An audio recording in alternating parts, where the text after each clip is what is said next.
Hello, and welcome to the Debrief from the Business of Fashion, where each week we go deep on our most popular BOF professional stories with the correspondents who created them. I'm Lauren Sherman. You've definitely seen it, that oversized, grayish, taupish suit worn with white sneakers and a gold chain by Instagram's coolest girls. It's made by the Frankie Shop, a store founded on the Lower East Side of Manhattan by ex-journalist Gaëlle Drevet back in 2014. Over the past decade, the Frankie Shop's quilted jackets, monochrome tracksuits, oversized blazers, t-shirts, and even cargo pants have been a go-to for a certain kind of creator and downtown fashion type in cities across the globe, including Paris, where the second Frankie Shop opened in 2017. But while the Frankie Shop really blew up over the pandemic, its sweatpant alternatives taking over as people started getting dressed up and going to bars again, it's still growing rapidly. Over the past year, to keep up with demand, the company started selling at major retailers, including Matches Fashion and Essence. It has also launched new categories, including home and menswear. So far this year, it has brought in $40 million in net sales, doubling from last year. That's not too bad for a brand of this size. So what makes Frankie Shop work? Today I have with me BOF contributor MC Nanda, who recently reported on the company for the site. MC, thank you so much for joining me on the Debrief. It's so nice to have you here. I know, I'm so excited. Long-time listener, first-time caller. Very, very excited to be on the pod. So let's talk about why you wanted to pursue this story. I feel like, did I get a text from you when you were in Paris about the Frankie Shop? I feel like that happened, but maybe I made it up in my head. You did. I have been fascinated by the Frankie Shop for a while. Living in New York City, it feels very ubiquitous. I see so many people wearing it all the time, and I was curious about it for a while. And then I was living in Paris for a month. They have 2 stores in Paris that I would walk by a lot, and they were constantly packed with customers, like nonstop. And I think there's something interesting or a weird sort of feeling of seeing a brand that you see online and on social media actually in person and realizing that there's like a quantifiable demand, or it's like this amount of consumers are actually very interested in the product and willing to go out and try it on and shop for it. So I think that kind of led to my text to you asking what you thought of the brand and why it was so popular. So why do you think it's so popular? Can you talk a bit about the history of the brand and how it got to the point it is today?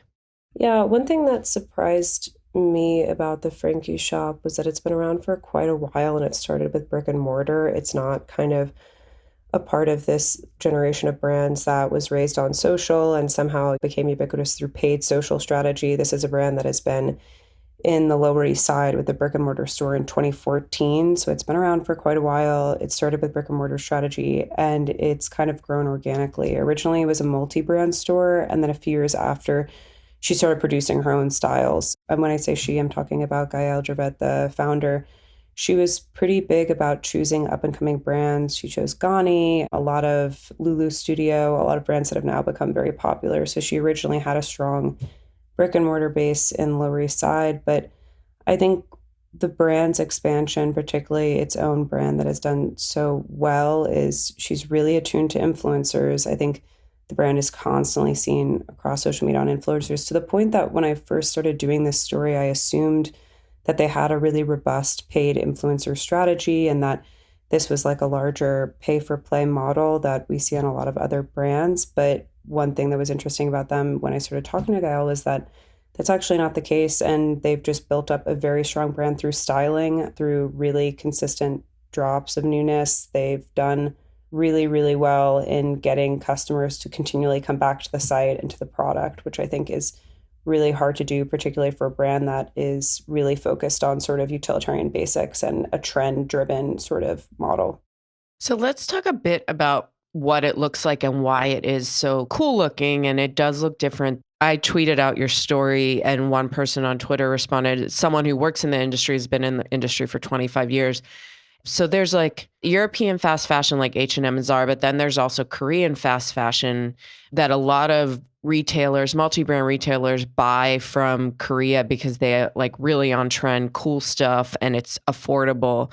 I buy a lot of Korean fast fashion for my kid, actually. Like those brands are really great. And they were asking if the Frankie Shop buys tons of Korean fast fashion and white labels and puts their label on it. And I said, I don't know if they do that anymore. It seems like they now probably make dedicated products. But let's talk a bit about the aesthetic and also the use of stylists like Suzanne Kohler, who is a Paris-based stylist and magazine editor and art director. People who may not know her name would know that she did a collaboration with the French brand APC a couple of years ago. She has incredible style. Like, I've gone to the store after looking online and thinking, oh, that looks cool. Maybe I want to buy something. And the stuff they have in the store is just elevated so much by the way she styles it. But could you talk a bit about like what kinds of products that they do and why it has worked so well for influencers, but also it really toes the line between being cheesy, because some cheesy people wear it online, and being cool. It's really tricky, the balance that they've been able to pull off so far. I'm curious to know from your perspective, like, what is it about the styling that makes it work so well? Yeah, that's one thing when I spoke to Leon Wiggins, who's the chief buyer at Matches, that she said was that there's kind of something for everyone. For those who haven't maybe Googled the Frankie Shop while listening to this podcast, they're really known for their hero products are oversized blazers, huge suiting, padded quilted jackets. One of their biggest bestsellers a few years ago was just a t-shirt. There's a weird mix, and you kind of wonder how products that, you can find so many oversized blazers now from so many different labels at so many different price points. This one thing about the Frankie Shop as well is it's not fast fashion. It is at a higher price point. Their blazers are $300, $400. They're investment pieces or labeled as such.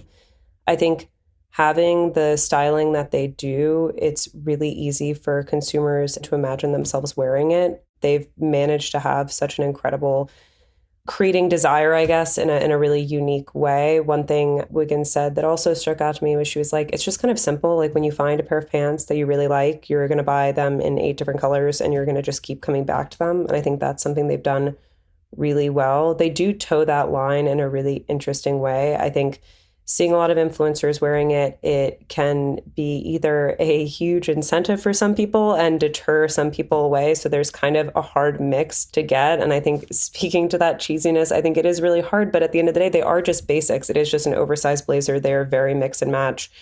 One thing that I thought Wiggins said that was really interesting was she sees a lot of people mix and matching purchasing with the Row, with other high-end utilitarian sort of basics that have become really prominent in the sort of women's suiting movement that we've seen kind of explode over the past few years.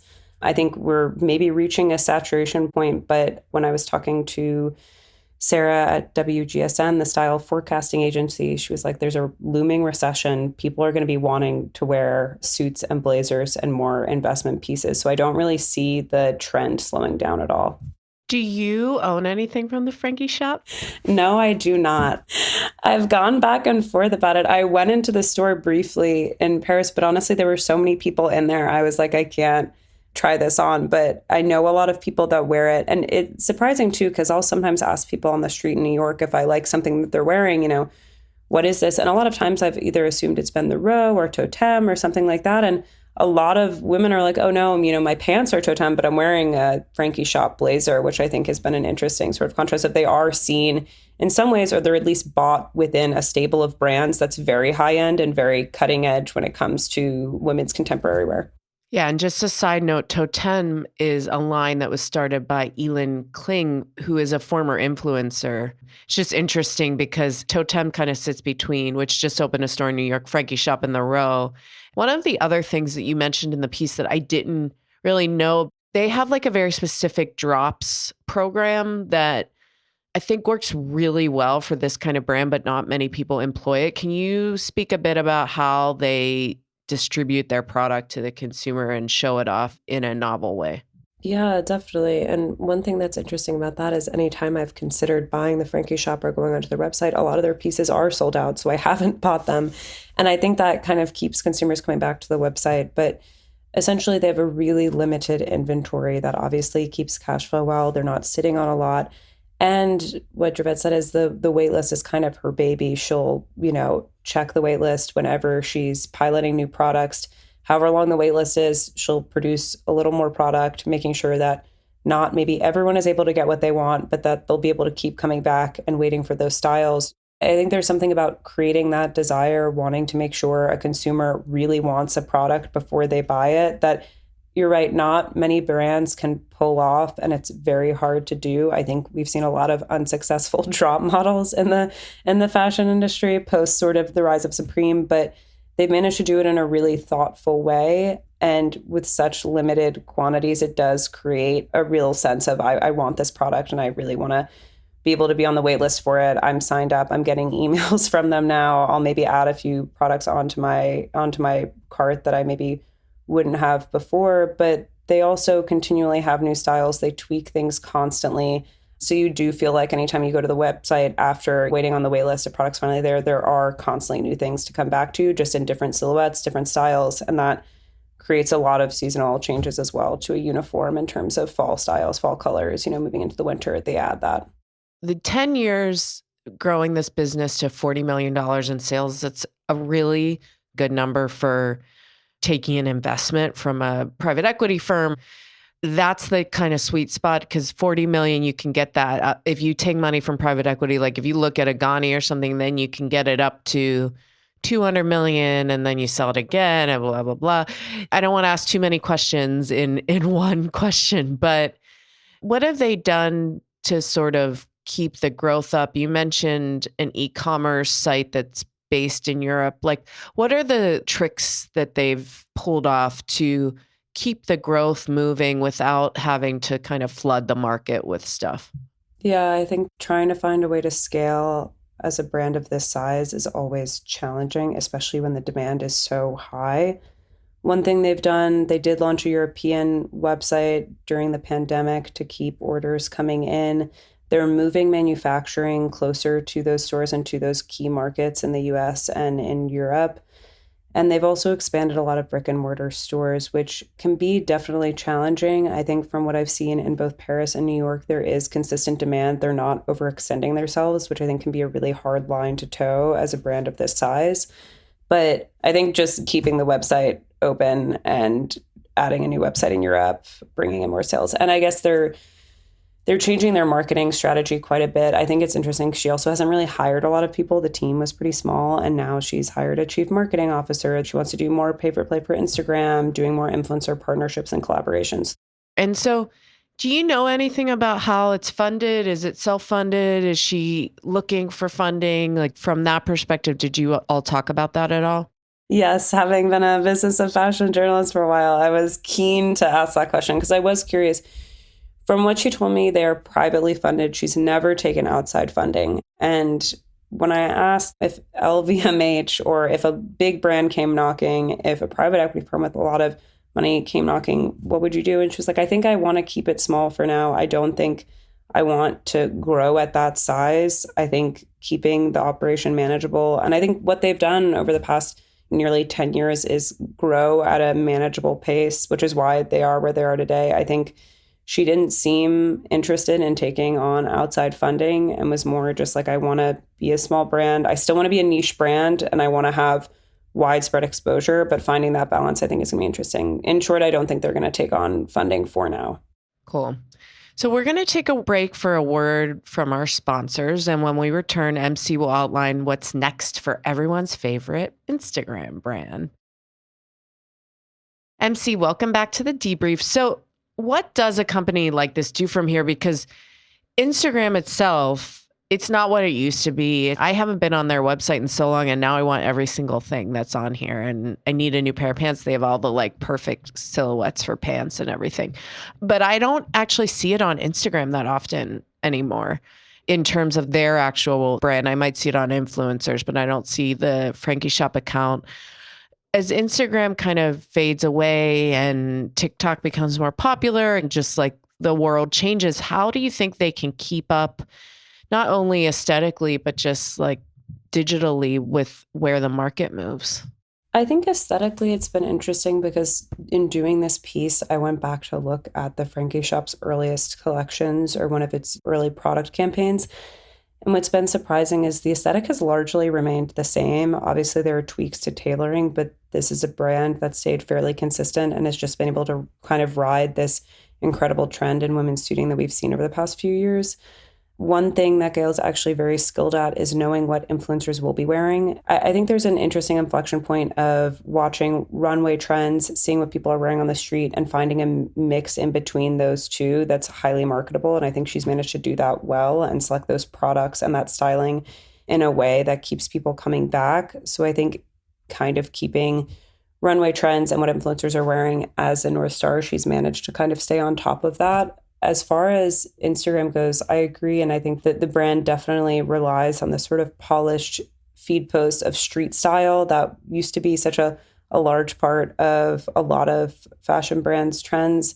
They've expanded into TikTok. She's hired a chief marketing officer. And one thing I've noticed about the brand's TikTok as well is it isn't as polished. It does follow sort of the TikTok style that we see a lot of brands following. But I think she's now moving past being maybe reticent for influencer collaboration, influencer strategy, to making that a goal or a focus of the coming years to work with influencers more closely, to do more paid partnerships, which I think will be interesting given that the brand, again, despite its ubiquity, is still fairly not interested in doing paid partnerships. So I think that's been a key difference this year. So I think they're really trying to grow on TikTok and explore other channels as well. Got it. They're 85% digital in terms of sales, but a lot of that comes now from big e-commerce companies like Matches and Essence and other retailers where they've been picked up in recent years, right? I think a lot of that new traffic and new exposure has come from wholesale accounts over the past few years because she's really opened up in doing that. I think she originally started with Net-a-Porter in 2019 and then has rapidly sort of expanded beyond there. So there is a lot more exposure and flow coming from those accounts. And next up is a shop in London, right? Yes, a shop in London and maybe a shop in LA or another key market in the US. I think there is high demand in London. And I think with Brexit, there is a lot of issues in getting those kind of goods to British customers. As someone who lives in LA, it's a very weird shopping town, but I would welcome it. It'd be fun to have a store like that. MC, it was so great to chat with you. Thank you for being with us. We love your work, and I'm sure we'll talk again soon. Thank you so much for having me on the podcast, Lauren. This was so wonderful speaking with you. Be sure to check out MC's article, What's Next for the Frankie Shop, at businessofashion.com. The link to this and other pieces available to BOF Professional subscribers only is also in the show notes. You have been listening to The Debrief, produced and edited by Emma Clark, Kate Vartan, Eric Bria, and Georgie Rutherford in the BOF studio. I'm Lauren Sherman, and I'll be back next Wednesday with a new episode. Thanks so much for joining us, and be sure to follow us wherever you get your podcasts. You can join BOF Professional today with an exclusive 25% discount on an annual membership covering key industry topics from sustainability to technology to marketing, with access to our case studies, live events, and iOS app. To get this special offer and benefit from 25% off of a membership, head to the link in the episode show notes or enter the coupon code DEBRIEF at checkout. Visit businessofashion.com/memberships.